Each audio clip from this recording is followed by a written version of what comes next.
भाऊनी जी जबाबदारी संपवली या पदाधिकाऱ्यावर, त्या पदाधिकाऱ्यांनी 14 संघटनेच्या सतत मिटिंग घेऊन गिरणी कामगारांना कशी घरा देता येतील यासाठी प्रयत्न करत असताना हा प्रवीण घा कोण विचारत नाही, त्याला कोण. आणि त्याला साहेब तुम्हाला मी छातीटोकपणाने सांगतो की त्यांनी परत सचिन भाऊच्या बाबतीत जर काय असं वेडावाकडं उत्तर दिलं, आम्हालाही त्याची स्टोरी, त्या प्रवीण ढाकची सगळी स्टोरी मला माहिती आहे. कामगार आमच्याकडे येतात, त्यांच्याकडे जाऊन आमच्याकडे येतात. तुम्ही तुमचं दुकान चालवायचं चालवा, पण याद राखा कधी जर सचिन भाऊच्या बाबतीत उलटा पालटा शब्द बोलायचा प्रयत्न केला किंवा त्यांना खालच्या पातळीवरून बोलायचा विचार केला, सचिन भाऊ कुठं की हे कुठं, कुणाची तुम्ही सर्वबरी करता.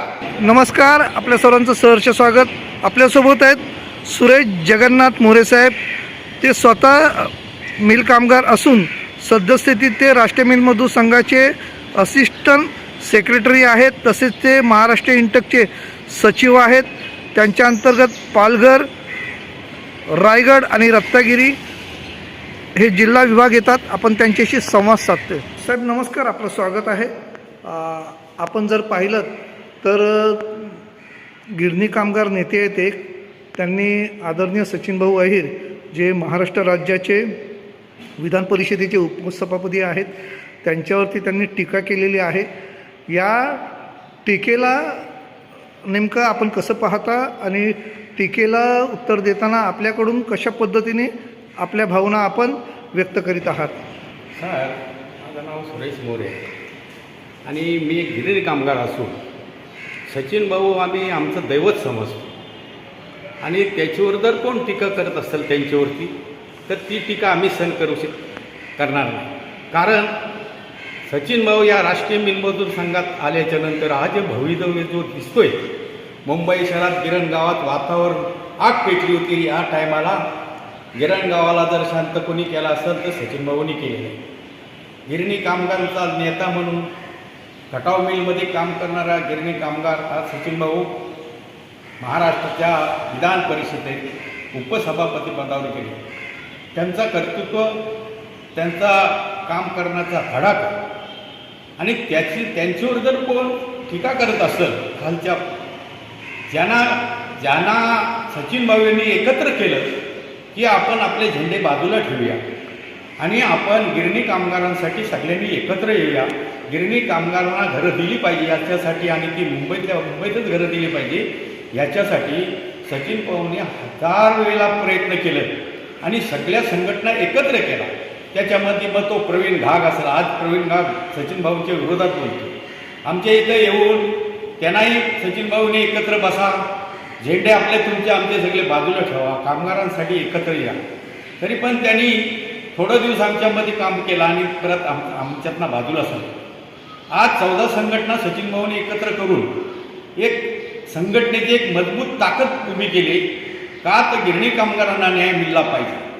सचिन भाऊ सतत विधानसभेमधील गिरणी कामगारांच्या बाबतीत आवाज उठवतात.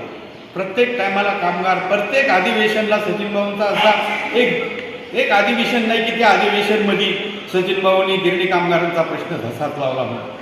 आज सचिन भाऊ सत्तेत असल्यामुळं कामगारांचा एकदम उत्साह वाढलेला आहे.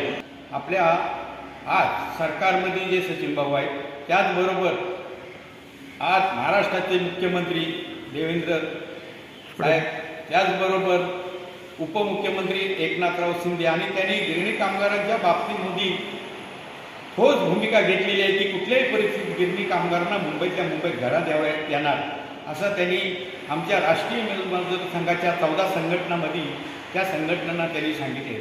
आज आमचे संघाचे अध्यक्ष सचिन भाऊ आहे, आज सभापती उपसभापती आहे गोविंदराव मोहिते, आमचे जनरल सेक्रेटरी आहेत, निवृत्ती देसाई खजिनदार आहेत, बजरंग चव्हाण उपाध्यक्ष आहेत, सुनील बोरकर आहेत, अण्णा शिरशेकर उपाध्यक्ष आहेत, शिवाजी काले, असे पदाधिकारी आमचे सतत. आणि मेन भाऊनी जी जबाबदारी संपवली या पदाधिकाऱ्यावर, त्या पदाधिकाऱ्यांनी 14 संघटनेच्या सतत मिटिंग घेऊन गिरणी कामगारांना कशी घरा देता येतील यासाठी प्रयत्न करत असताना हा प्रवीण घाग कोण विचारत नाही, त्याला कोण आणि त्याला साहेब तुम्हाला मी छाती टोकपणाने सांगतो की त्यांनी परत सचिन भाऊच्या बाबतीत जर काय असं वेडावाकडं उत्तर दिलं आम्हालाही त्याची स्टोरी त्या प्रवीण घागची सगळी स्टोरी मला माहिती आहे. कामगार आमच्याकडे येतात, त्यांच्याकडे जाऊन आमच्याकडे येतात. तुम्ही तुमचं दुकान चालवायचं आता चालवा, पण याद राखा कधी जर सचिन भाऊच्या बाबतीत उलटा पालटा शब्द बोलायचा प्रयत्न केला किंवा त्यांना खालच्या पातळीवरून बोलायचा विचार केला, सचिन भाऊ कुठं आणि हे कुठं, कुणाची तुम्ही सर्वबरी करता आणि तुम्ही त्यांच्या बाबतीत तुम्हाला प्रसिद्धी पाहिजे, तुम्ही घ्या प्रसिद्धी करून. विधान परिषदेमध्ये तुम्हाला माहिती आहे की सचिन भाऊंचं नाव आज पुऱ्या महाराष्ट्रामध्ये काय परदेशामध्ये नाव आहे. मुंबईमध्ये या गिरणी कामगारांना मुंबईतच घरात यावी त्यासाठी जे आपले विरोधी पक्ष नेते सगळे जेवढे काँग्रेसपासून राष्ट्रवादीपासून सेनेपासून सगळ्या ह्यांना आपल्या खासदारांना एकत्र करून ह्याच्यामध्ये दिल्लीमध्ये मोठी मिटिंग घेऊन त्या वस्त्रोद्योग मंत्र्यांना भेटून त्या गिरणी कामगारांना मुंबईत घरं दिली पाहिजे. आज तुम्हाला सांगतो गिरणी कामगारांना 4 गिरणी कामगारांना आज 7-7, 8-8 महिने पगार हे इंटिशीवाला देत नाही. त्या बाबतीमध्ये हा माणूस बोलत नाही. खाली सचिन भाऊंच्या नावावर बोलायचा त्याला कुणी अधिकार दिले आणि तो कोण आहे? तुला बोलायचं असेल इथं आमच्या इथं येऊन बोल, नाही तर आम्हाला बोलव कुठं बोलायचं तिथं, आमची यायची तयारी आहे. आम्ही कधी चोरीचा काम केला नाही. आज मुंबईमध्ये गिरणी कामगारांना घरात यावी यासाठी सचिन भाऊ सगळे आमदार खासदार या आझाद मैदानामध्ये आणतात आणि लोकांना त्या बाबतीमध्ये लोकांची जे तक्रारी आहे काय दुखणं आहे ते कामगारांपर्यंत पोहोचवतात. आणि मंत्री ह्या बाबतीमध्ये आता आमचे महाराष्ट्राचे उपमुख्यमंत्री एकनाथराव शिंदे यांनी खरोखर ठाम भूमिका घेतली. कुठल्या परिस्थितीत गिरणी कामगारांना मुंबईमध्येच घराने यायची. तेव्हा या घागला माझा चॅलेंज आहे. प्रवीण घाग, तुला हा चॅलेंज देतोय की याच्या पुढं जर सचिन भाऊंना बोलायचा प्रयत्न केला तर तुला दशासत्ता उत्तर आम्ही दिल्याशिवाय राहणार नाही.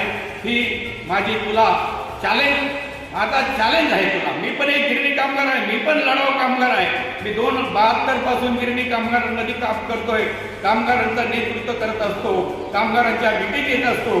परंतु ह्या प्रवीण घागनी काय केला ते त्या माणसाच्या हाताखाली हा राहून काय गिरणी कामगारांचं तुम्ही भलं केलं ते दाखवा ना.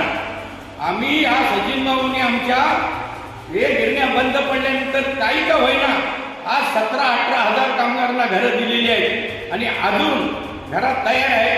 त्यांचा वाटापासून व्हायचा आणि ते सचिन भाऊ आणि आपला हा महाराष्ट्र सरकार केल्याशिवाय राहणार नाही. आणि ह्या प्रवीण घागला तुला म्हणावा माझा चॅलेंज आहे, जर परत या बाबतीमध्ये सचिन भाऊला बोलला तर जशा तसं उत्तर आम्ही दिल्याशिवाय तुला राहणार नाही.